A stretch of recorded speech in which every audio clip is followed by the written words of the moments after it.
Ayan po mga tandem, magandang umaga po. Muli po magkatayo din sa bundok at sinurbay po natin yung tanim natin ng okra.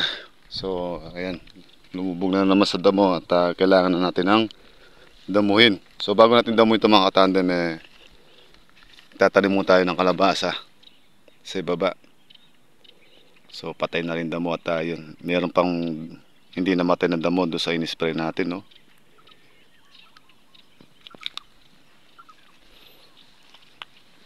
Maliliit pa lang yung okra, oh.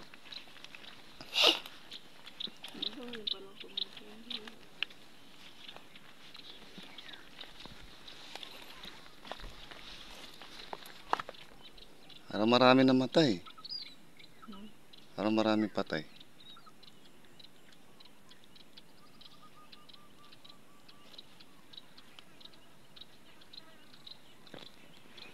Parang maraming patay, oh.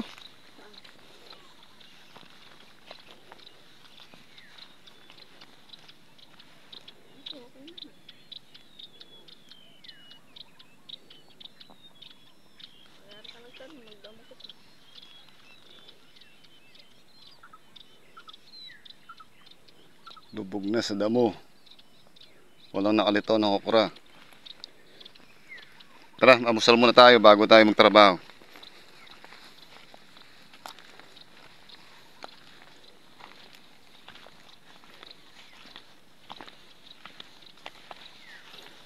So sisingit tayo ngayong araw ito mga katandem dahil bukas, araw ng Monday, babalik tayo sa Magalang para po ihatid natin yung food car ulit nung ating dalaga na nag-OJT. So ayan mga tandem, tanim tayo ng kalabasa. Ilan?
So yung mga katandem, tuloy-tuloy po yung ating pagtatanim ng kalabasa.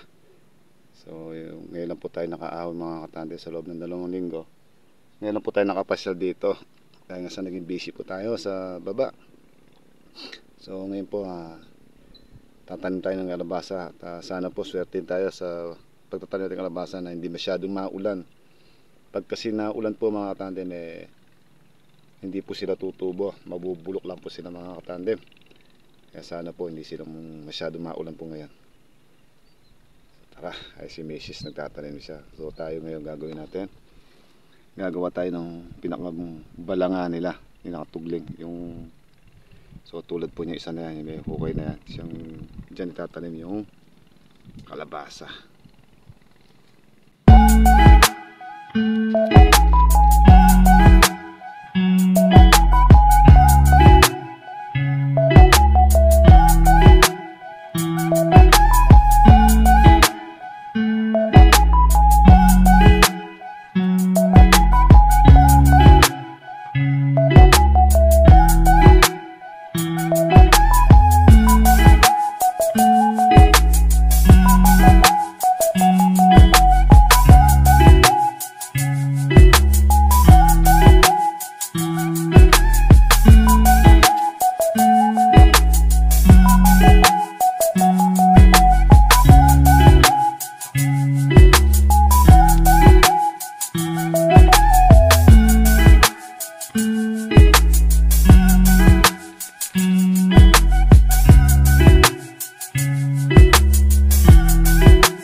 yung mga katandem, tayo tayo dahil mainit. So naubos. Ala na. Ilan, di mo tinandang tungling mo niyan? Pangilan yan?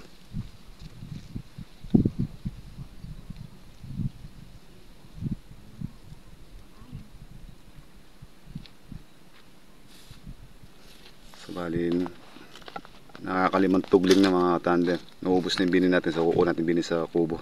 Tara. So matagal-tagal tayo mga katandem din nakaahon. May nasikaso tayo sa nasikaso muna natin yung pangangailangan ng mga anak natin nag-OJT.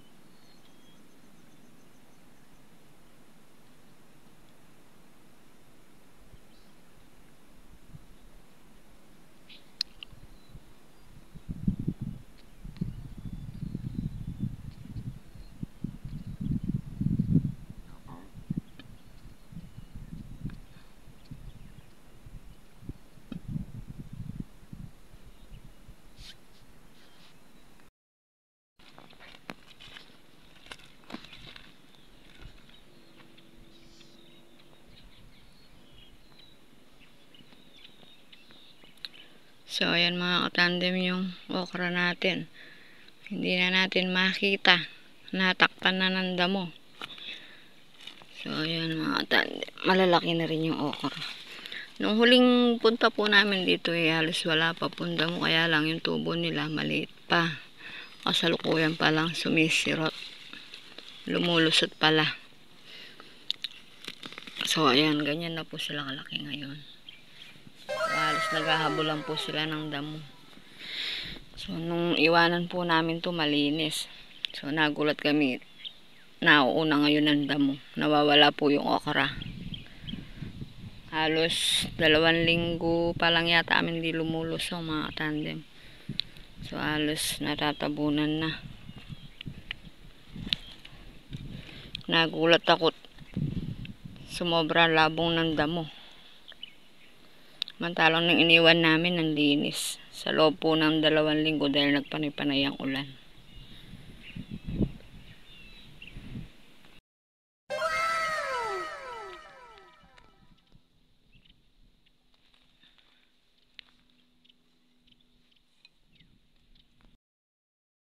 So, yan mga tandem, tayo naman ang magtatanim. Dito ka na, Yari. So, ayan si Mr. ang tagahukay.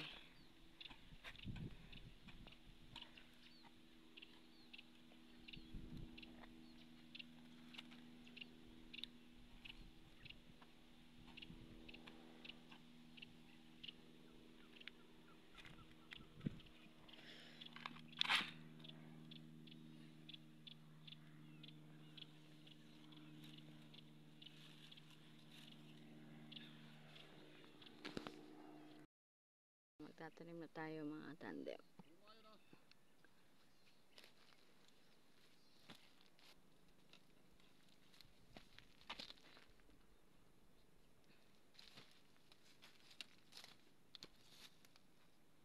Ilan nilalagay mo?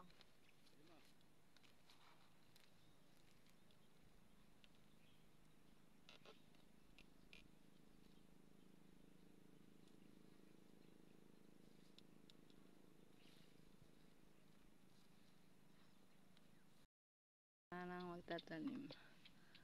So, nagliliwasan po kami sa pagtatanim mga tandem.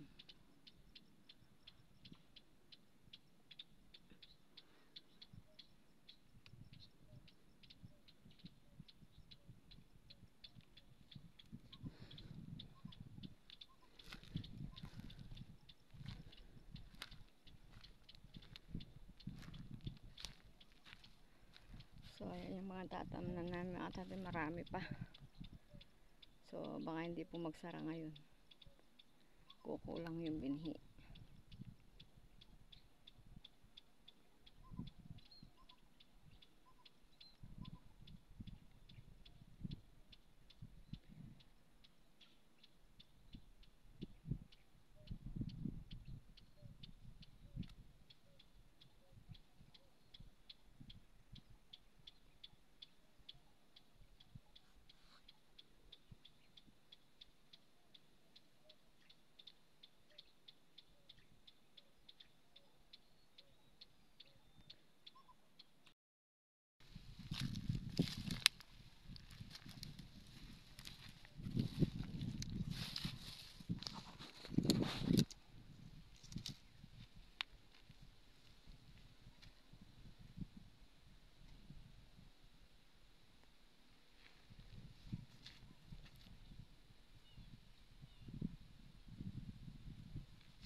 pa po yung tatamnan natin.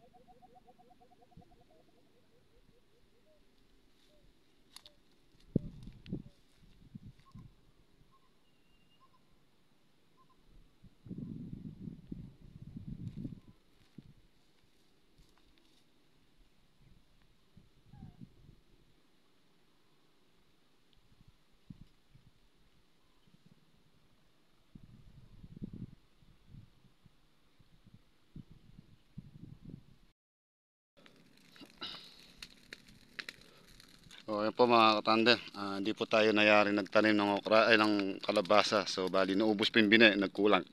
At yung nga po yung na-grass cutter natin huli, ihahanda natin muna at i-spray natin ng pamatay damo. So bali meron pa po tayong bining kalabasa, so bali nandun sa biyanan natin. At dala po ni Katrina's Vlogs. Yan, dala po daw kahapon. Hindi na po naidaan sa bahay natin dahil nga po sa hinatid po niya yung mga anak niya doon sa mga magulang niya. At doon na lang po iniwan yung bining kalabasa. So hanggang dito na muna tayo. Ayan po, hanggang dito. Hanggang doon sa baba, tsaka doon sa mismo may kahoy na yan mga katandem. Medyo malonglong na po yan at